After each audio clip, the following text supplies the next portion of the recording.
তিন কলেজের শিক্ষার্থীদের সংঘর্ষের পর এখনও থমথমে পরিস্থিতি শিক্ষা প্রতিষ্ঠানগুলিতে। ভাঙচুর ও লুটপাটের ক্ষতচিহ্ন জানান দিচ্ছে সহিংসতার চিত্র।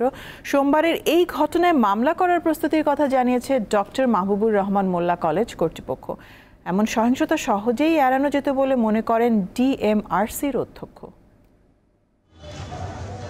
এ হলো ডক্টর মাহবুবুর রহমান মোল্লা কলেজের মঙ্গলবারের চিত্র।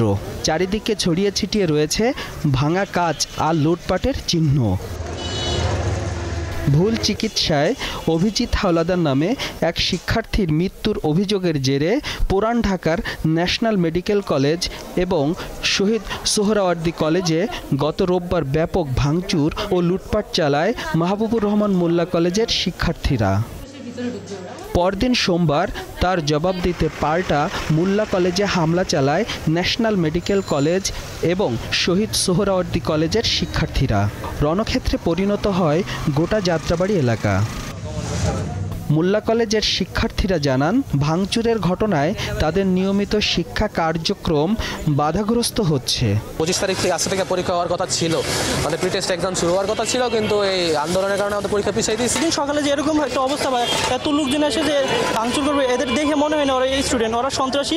ওদের হাতে রাইফেল ছিল, তারপরে চুরি চাপাতি। এমন অনাকাঙ্ক্ষিত ঘটনা শিক্ষকরা উদ্যোগ নিলে সহজেই এড়ানো যেত বলে মনে করেন মোল্লা কলেজের অধ্যক্ষ। আমরা এখনো মামলা করিনি। আমরা আজকে আমাদের হিসাবভুক্ত করতেছি, প্রায় 50 কোটি টাকার মতন আমাদের ক্ষয়ক্ষতি হয়েছে। এটা আমাদের প্রাথমিক ধারণা, এটা আরও বেশি হতে পারে। তো এটা নিয়ে আমরা আজকে মামলা করব। কাজ চলমান আছে, মামলার জন্য আমরা প্রস্তুত নিচ্ছি। রোববারের হামলায় ব্যাপক ক্ষয়ক্ষতি হয় শহীদ সোহরাওয়ার্দী কলেজেরও। আসবাবপত্র, ফ্যান, টেবিল, চেয়ার কোনো কিছুই বাদ যায়নি ভাঙচুর থেকে। নষ্ট হয় সার্টিফিকেট সহ জরুরি কাগজপত্র। এটা একটা পুরনো কলেজে অনেক লক্ষ লক্ষ ডকুমেন্টস, লক্ষ লক্ষ ছাত্রের সনদপত্র, সার্টিফিকেট, মানে একটা কলেজের পুরো রেকর্ড যদি নষ্ট হয়ে যায়, এর থেকে মানে ক্ষতিকর বিষয় তো আর হতে পারে না। হামলা পাল্টা হামলার পর মঙ্গলবার দিনভর তিন কলেজের সামনে ছিল উৎসুক লোকজনের ভিড়।